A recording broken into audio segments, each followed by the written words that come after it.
परिचय गुलाबी नदी डॉल्फिन, जिसे बोटो या इनिया जोफ्रेंसिस भी कहा जाता है, दुनिया की सबसे रहस्यमयी और आकर्षक मीठे पानी की डॉल्फिनों में से एक है।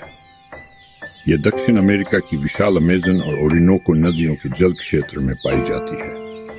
इसका अनोखा रंग, अद्भुत व्यवहार और पारिस्थितिकी में अहम भूमिका इसे न केवल जैव विविधता की दृष्टि से बल्कि सांस्कृतिक दृष्टि से भी महत्वपूर्ण बनाती है। 1. वर्गीकरण और वैज्ञानिक नाम। सामान्य नाम गुलाबी नदी डॉल्फिन, वैज्ञानिक नाम इनिया जोफ्रेंसिस, स्थानीय नाम बोटो, बुफेयो। परिवार कुल प्रजातियां 3 उप प्रजातियां कुछ वैज्ञानिक के अनुसार। 2. भौतिक बनावट। गुलाबी नदी डॉल्फिन की सबसे अनोखी विशेषता उसका रंग है, जो गुलाबी, स्लेटी और हल्के भूरे रंग के बीच बदलता रहता है। मुख्य विशेषताएं: लंबाई, वयस्क 2.5 मीटर तक लंबे हो सकते हैं। वजन लगभग 250 किलोग्राम। रंग हा गुलाबी से लेकर गहरा गुलाबी, मादा अक्सर फीकी होती है, नर अधिक गुलाबी। शरीर की बनावट: लचीला शरीर जो संकरे जलमार्गों में तैरने के लिए अनुकूलित है। स्नाउट: लंबी और पतली, जिसमें नुकीले दांत होते हैं, मछली पकड़ने के लिए उपयुक्त। आंखें छोटी लेकिन दृष्टि बेहतर होती है। 3. वितरण और आवास। गुलाबी नदी डॉल्फिन मुख्यतः दक्षिण अमेरिका की मीठे पानी की नदियों में पाई जाती है। मुख्य क्षेत्र: अमेजन नदी, ओरिनोको नदी, मादेरा, नेग्रो, टोकांटिन्स, पुटुमायो नदियां।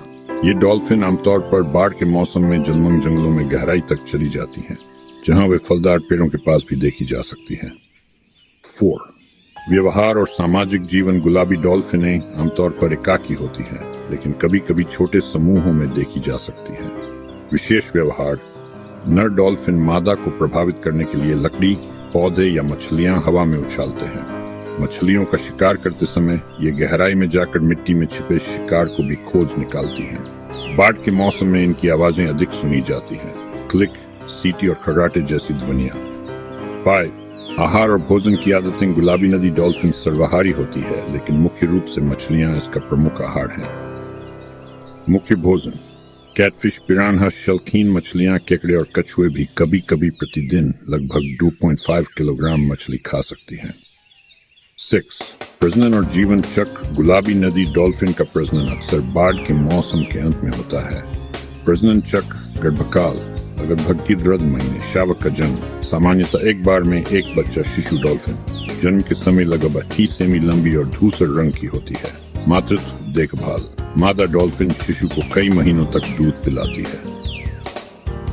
संचार प्रणाली। गुलाबी नदी डॉल्फिनों की एक उन्नत इकोलोकेशन प्रणाली होती है, जिससे वे गहराई में शिकार ढूंढ पाती हैं। संचार के प्रकार: इकोलोकेशन क्लिक, वस्तु की दूरी और आकार मापने के लिए सीटी और ध्वनियां।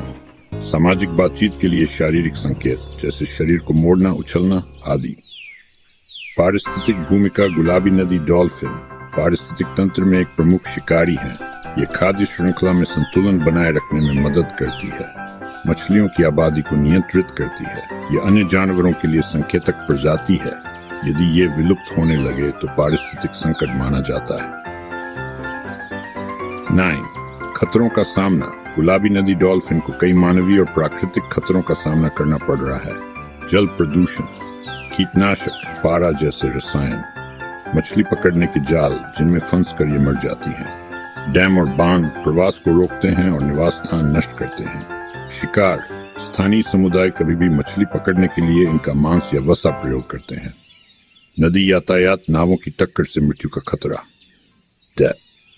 संरक्षित स्थिति और प्रयास। IUCN स्थिति इंडेंजर्ड सीट्स, परिशिष्ट 2 में सूचीबद्ध स्थानीय कानून ब्राजील, पेरू, कोलंबिया आदि देशों में संरक्षण कानून लागू, शोध और निगरानी कार्यक्रम, स्थानीय जागरूकता अभियान, प्राकृतिक उद्यानों और अभयारण्यों का निर्माण, स्थानीय समुदायों को वैकल्पिक आजीविका देना। सांस्कृतिक मान्यताएं और लोक कथाएं। दक्षिण अमेरिका के मूल निवासी गुलाबी डॉल्फिन को एक रहस्यमयी प्राणी मानते हैं। कहा जाता है कि बोटो रात में मानव का रूप ले लेता है और गांव की महिलाओं को बहकाता है। इसे नदी का रक्षक भी माना जाता है। कई स्थानों पर इसे मारना अपशकुन समझा जाता है।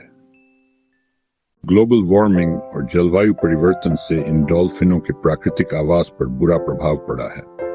बाढ़ का चक्र असंतुलित हो गया है। जल स्तर और तापमान में असामान्यता से शिकार की उपलब्धता प्रभावित होती है। शुष्क ऋतुओं में जल स्रोत सिकुड़ते हैं। गुलाबी नदी डॉल्फिन का रंग समय, स्थान और व्यवहार के अनुसार बदल सकता है। रक्त प्रवाह, अधिक रक्त प्रवाह होने पर गुलाबी रंग उभरता है, विशेष रूप से नर में। घर्षण, तैरते समय पैरों या तट की मिट्टी से रगड़ने से त्वचा की ऊपरी परत हटती है। आनुवंशिकी, नर अधिक गुलाबी होते हैं, जो संभव मादा को आकर्षित करने के लिए होता है।